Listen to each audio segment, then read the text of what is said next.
Olá, seja bem-vindo ao Tribuno de Toledo, seu canal universitário de comunicação jurídica. O programa de hoje traz como tema execução de alimentos, ou pensão alimentícia, como é mais conhecida. Para conversar sobre esse tema com a gente, está aqui o professor do curso de Direito na Unitoledo, Daniel Baggio, mestre também em Direito. Daniel, seja muito bem-vindo, boa tarde. Boa tarde, Rubens, é um prazer.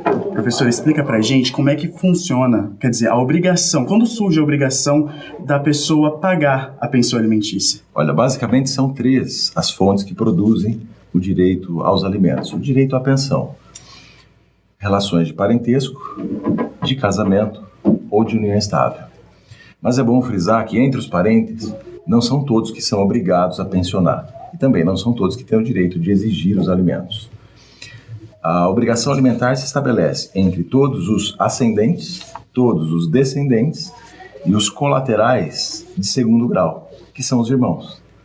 Logo, no máximo, se pode cobrar alimentos dos irmãos. Não se pode cobrar alimentos dos primos, dos tios avós, dos sobrinhos netos. Mas na linha ascendente e na linha descendente, pais, avós, bisavós, triavós, tetravós, é possível exigi-los. Para a cobrança de alimentos, a pessoa ela precisa de um advogado ou ela pode se inserir no judiciário sozinha?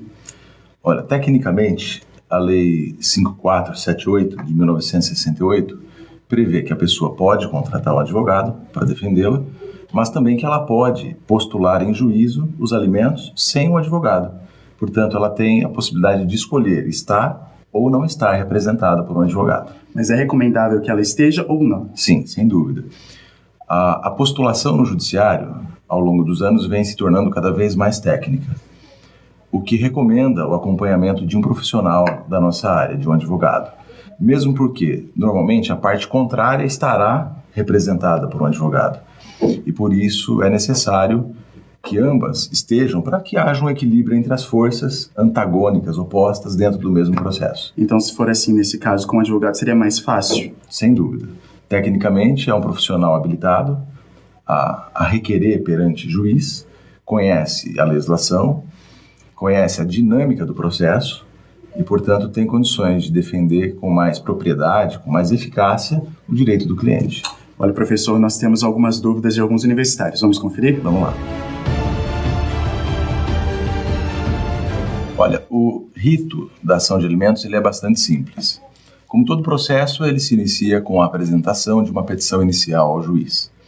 Essa petição inicial, basicamente, é construída de acordo com os requisitos que estão nos artigos 319 e 320 do novo Código de Processo Civil. Nessa petição inicial, o autor vai expor as suas necessidades alimentares, de um lado, e as possibilidades de pensionar que o réu possa ter.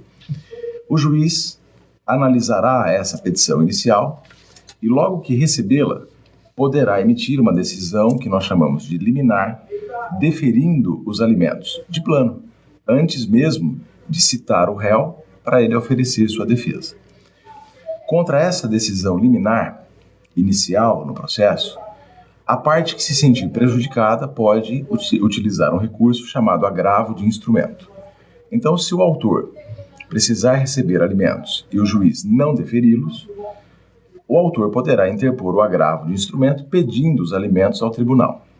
Por outro lado, se o juiz defere os alimentos liminarmente, ao despachar a petição inicial, é o réu que pode se insurgir contra essa decisão usando o mesmo recurso, também denominado agravo de instrumento.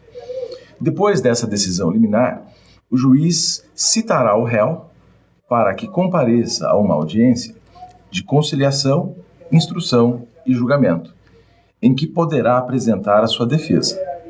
Nessa audiência, se não houver acordo, o réu apresenta a sua contestação, se necessário for, ouvem-se as testemunhas das partes e, em seguida, o juiz profere uma sentença, decidindo pelo deferimento dos alimentos ou não. Mas, seja como for, ele sempre o fará em consideração as necessidades de quem pede os alimentos e as possibilidades econômicas da pessoa obrigada a prestá-los. Professor, e se essa sentença não for cumprida, o que acontece? Bem, se uma sentença condenatória aos alimentos não é cumprida, o processo prossegue para uma fase que nós chamamos cumprimento de sentença ou execução de sentença. E existem 3 espécies de execução de sentença, de cumprimento dela. Uma execução que se desenrola com a possibilidade de prisão civil do devedor. Um outro modelo de execução que se desencadeia com o desconto da pensão da folha de pagamentos do devedor. E, finalmente, uma execução que nós chamamos subsidiária, que ocorre com a penhora de bens desse devedor, bens estes que em seguida são levados a leilão para, no leilão, vendê-los e obter o dinheiro necessário ao pagamento do credor. E conta pra gente como que funciona a execução de prisão civil. Bem, na execução com prisão civil, o juiz mandará cientificar o réu para pagar a pensão, provar que o fez ou justificar as razões pelas quais não pode pagar no prazo de 3 dias.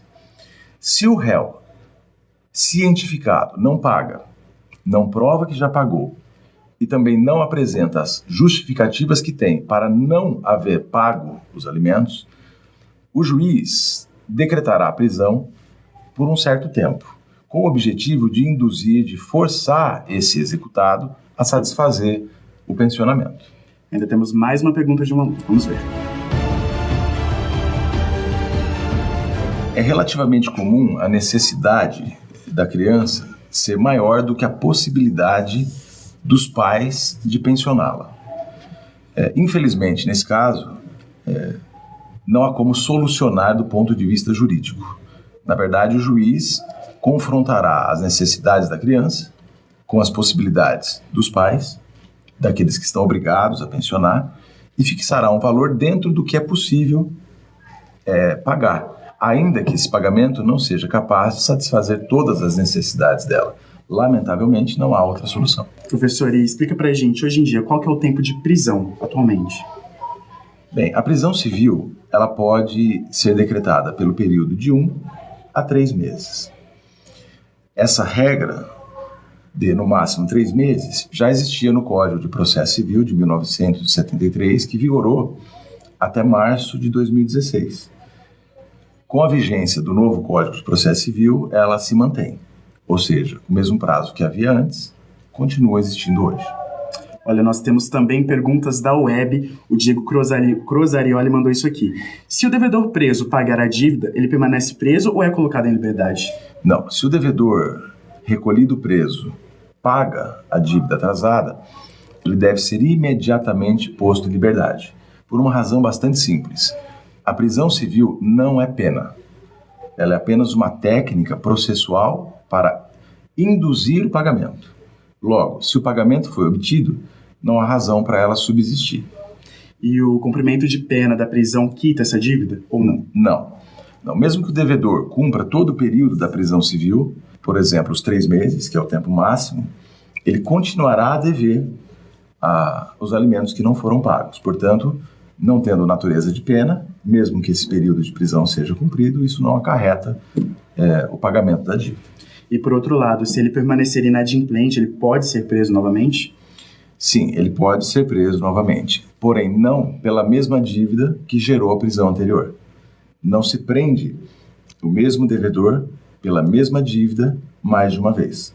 Então vamos imaginar que ele foi preso porque não pagou os meses de janeiro, fevereiro e março e cumpriu o período de prisão. Cumprido o período de prisão, ele continua a dever aqueles mesmos 3 meses, mas por estes ele não pode ser preso novamente. Mas se ele não paga a dívida nos meses de abril, maio e junho, ele pode ser preso novamente, mas por obrigações decorrentes ou derivadas de outros meses, não daqueles 3 primeiros. Professor, eu gostaria de agradecer a sua presença aqui no Tribuno de Toledo. Seja muito bem-vindo a retornar e esclarecer outras dúvidas de outros casos e assuntos para as pessoas. Rubens, eu agradeço. É um prazer poder ter estado aqui com você, com toda a sua equipe. Esse é um canal fantástico que presta relevantes serviços, não só para a comunidade, mas também para os nossos alunos, para os profissionais do direito. É muito importante. Não se esqueçam de nos acompanhar pelas nossas redes sociais. Professor, mais uma vez, muito obrigado e seja bem-vindo a retornar aqui. Eu que agradeço. O programa de vocês é muito bom, a equipe é fantástica.